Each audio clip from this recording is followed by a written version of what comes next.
Сәлеметсіздер ме, әлеуметтік желі қолданушылары? Мен өзімді таныстырып өтетін болсам, Жамбыл облысы әкімдігі дін проблемаларын зерттеу орталығы Жамбыл ауданына қарасты инспектор Балқожаев Азамат Мұратбекұлы боламын.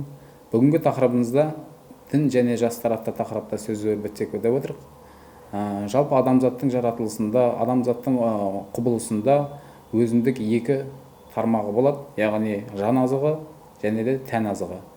Осы бүгінгі тақырыбымызға сай біздер көбінесе тоқталатынымыз жан азығы болғандықтан, адам баласы жан азығына өте мұқтаж. Өйткені Абай атамыз айтқандай, махаббатпен жаратқан адамзатты сен де сүй, сол Алланы жәннан тәтті дегендей, адамзатты жаратқаннан кейін, Аллах Тағала адамзатты махаббатпен жаратқаннан кейін, біздерде де мұқтаждық және де соған деген құштарлығымыз міндетті түрде бар.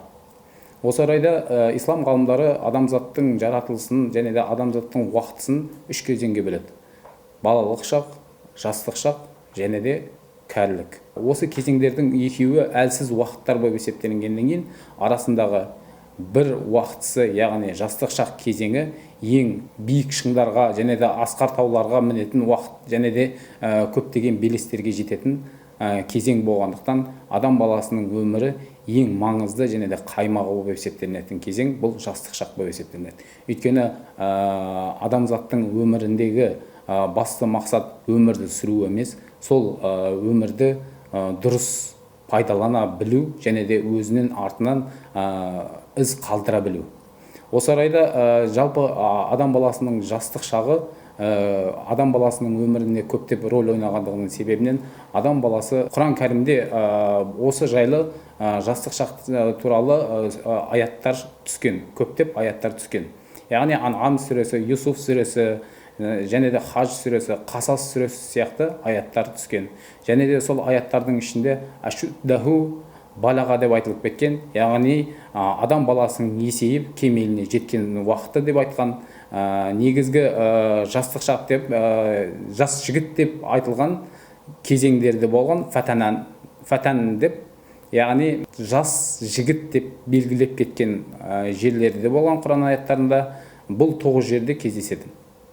Енді жалпы қарап отыратын болсақ, Құранда жалпы жастық шақ туралы көптеген қиссалар және де пайғамбарлардың өмір баяны туралы айтылып кеткен жайттарды көріп отырамыз. Қарап отыратын болсақ, Адам алейхиссаламның ұлдары Абыл мен Қабылдың қиссасы бар, және де Жүсіп алейхиссаламның қиссасы бар, және де Ибрахим пайғамбарымыздың қиссаларын кездестіреміз.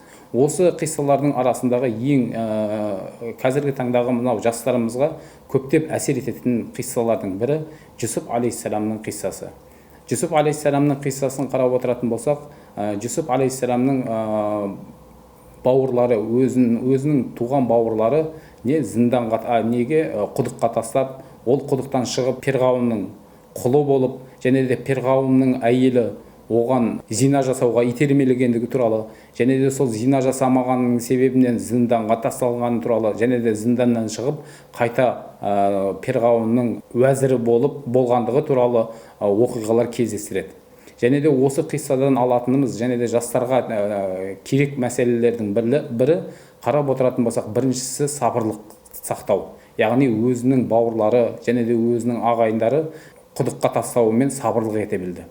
Екінші қиссасы Перғауынның әйелі зинаға шақыруы.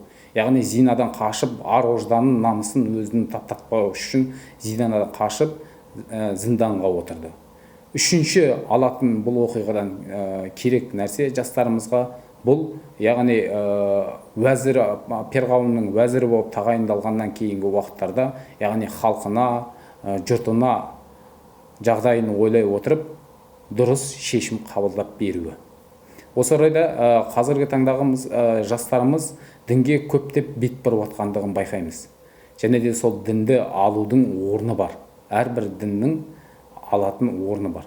Қарап отыратын болсақ, біздердің жастарымыз көшеден естіп, немесе басқа бір интернет желісі арқылы шетелдік ғалымдардың уағыздарын тыңдап, қоғамның ортасына бүліктердің салу арқылы, яғни арабтардың діні деп алып келіп жатқандығын көреміз. Яғни қазақтың өзіндік болмысы, Абай атамыз, Шәкәрім аталарымыз, сол кісілердің ұстанған діні тек қана бір болатын, яғни ислам. Сол исламның ішінде ханафи мазхабы, матуриди ақидасы болатын. Осы орайда біздің қазақ деген, қазақ деп соққан жүрегіміз міндетті түрде басқа бір арабтардың дінін емес, қазақтың өзінің дінін ұстанған абзал.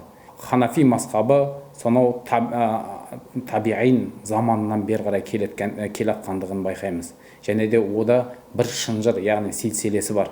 Сондықтан жастарымыз тек қана бір бағытта, яғни өзіндік қазақ жеріне, еліне деген патриоттық сезімі болатын болса, міндетті түрде бір бағытта, яғни ханафи мазхабын, матуриди ақидасын ұстануға кеңес беріледі. Ал мынау интернет желісіндегі уағыз насихаттарды тыңдау, немесе сол бағыттағы сол кісілердің уағыз насихаттарынан алған үгіттерді басқа дос жарандарына тарату, бұл заң жүзінде де тыйым салынады, және де бұл дұрыс бағыт емес екендігіне өзі білімін жетілдіру арқылы көз жеткізуге болатындығы анық. Осы орайда жастарымыз міндетті түрде діни сауаттылықты арттыру керек. Әрине, әрбір адам баласы молда болуы міндетті емес, жастарға молда болу міндетті емес, бірақ алайда өзінің тарихын, өзінің әдебиетін және де өзінің дінін білуі міндетті. Тыңдағандарыңызға рахмет, сау саламатты болыңыздар.